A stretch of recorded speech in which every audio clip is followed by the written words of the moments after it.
An artistic reimagining of some of the world's most vibrant megacities, Grande Dame of Impressionism, Berthe Morisot, and doing away with outdated notions of age-appropriate fashion.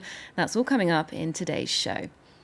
We're taking a world tour of avant-garde art now with a new exhibition here in Paris, which transports visitors to Bangladesh, Mexico, Iran, Nigeria and the Philippines, and especially to their teeming urban centres.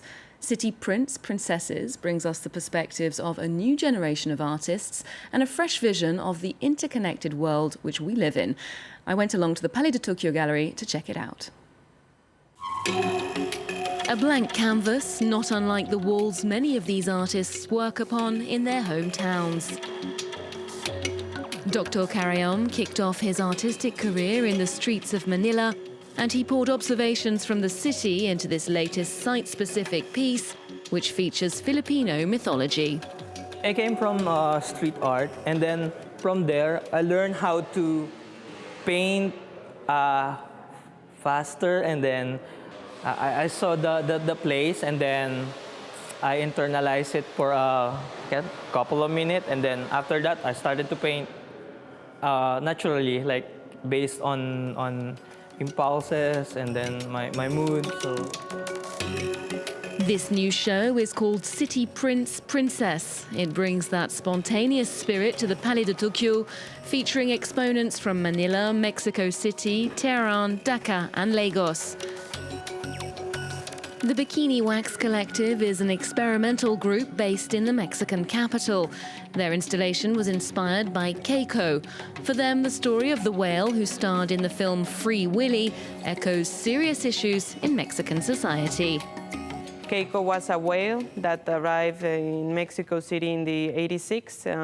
He passed through illegally, and he passed as a motorboat, and he entered Mexico City, and he became like the biggest start of an amusement park. And we thought about Keiko as a metaphor of Mexican economy, specifically what happened after NAFTA and what happened after the liberalization and free market in Mexico.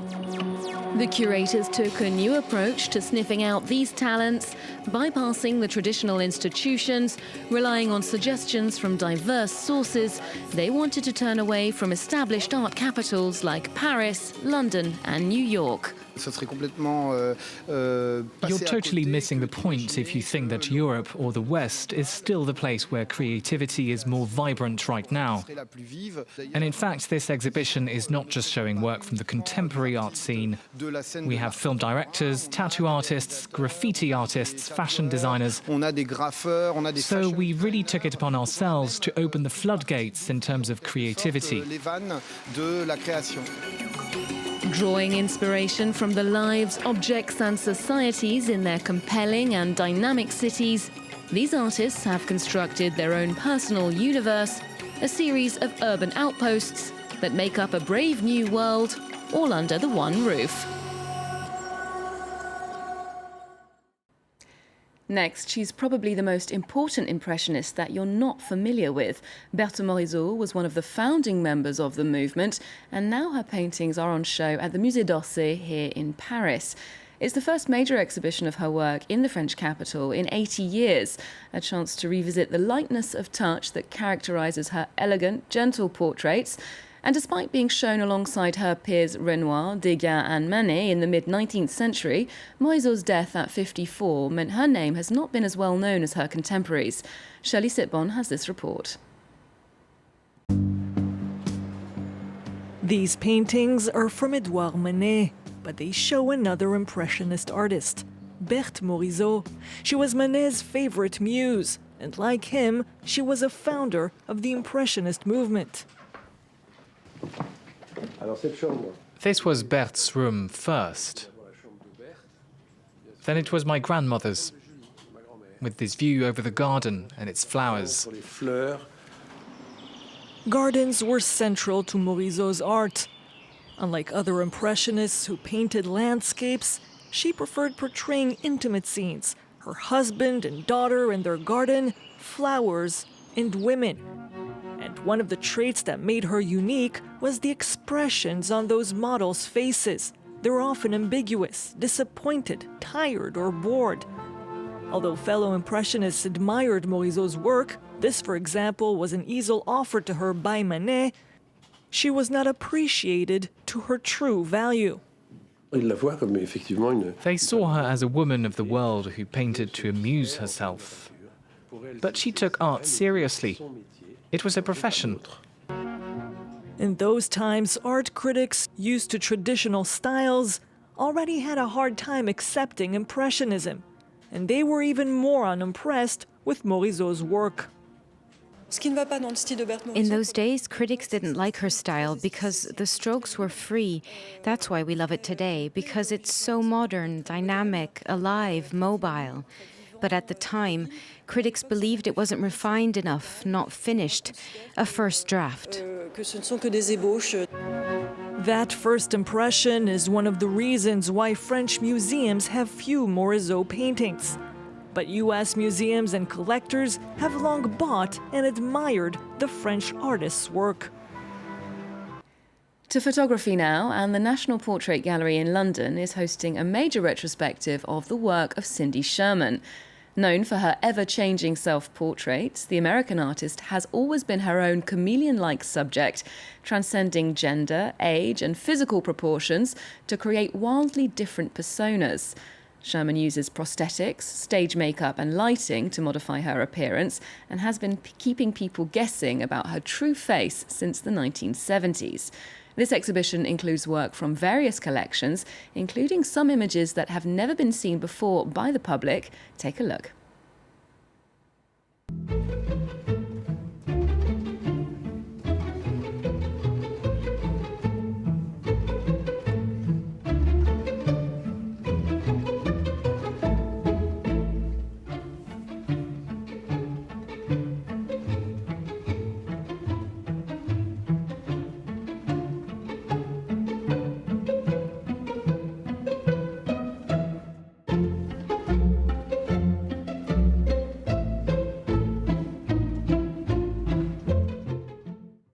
And that's on show until September at the National Portrait Gallery in London. Next, as Haute Couture Week kicks off here in Paris, the industry will be coming under scrutiny when it comes to issues of inclusivity, that is, representing people of all shapes, sizes and generations. As fashion designers look to an ageing population as their future customers, they're striving to seduce older women with their collections. Maud Julien takes a look at those efforts. Still beautiful and still in fashion.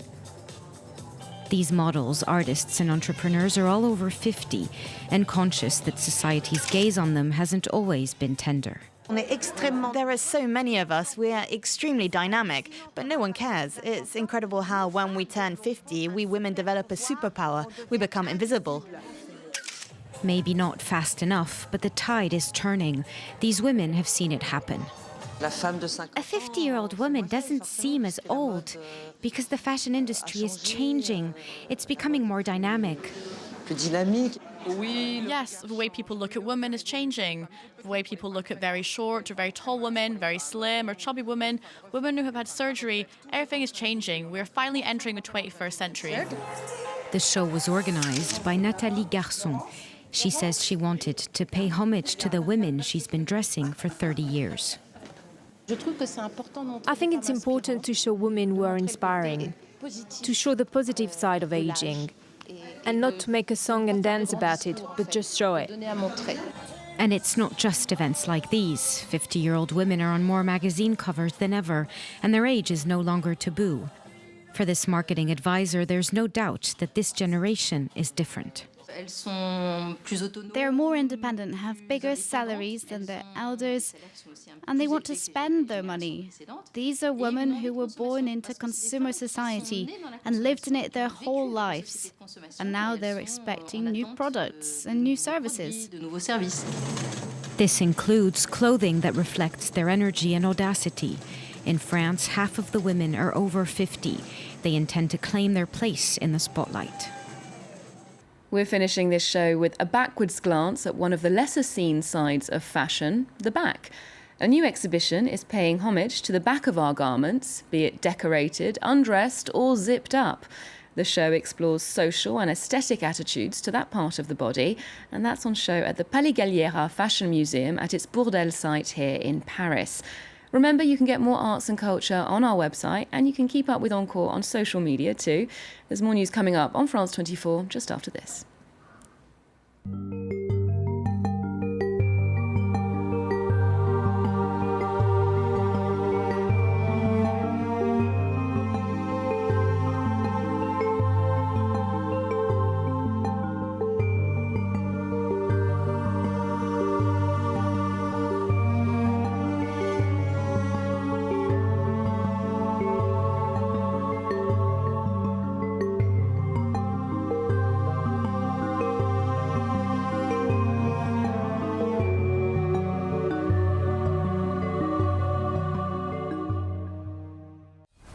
Hey there, this is Kyle MacLachlan. You are watching France 24.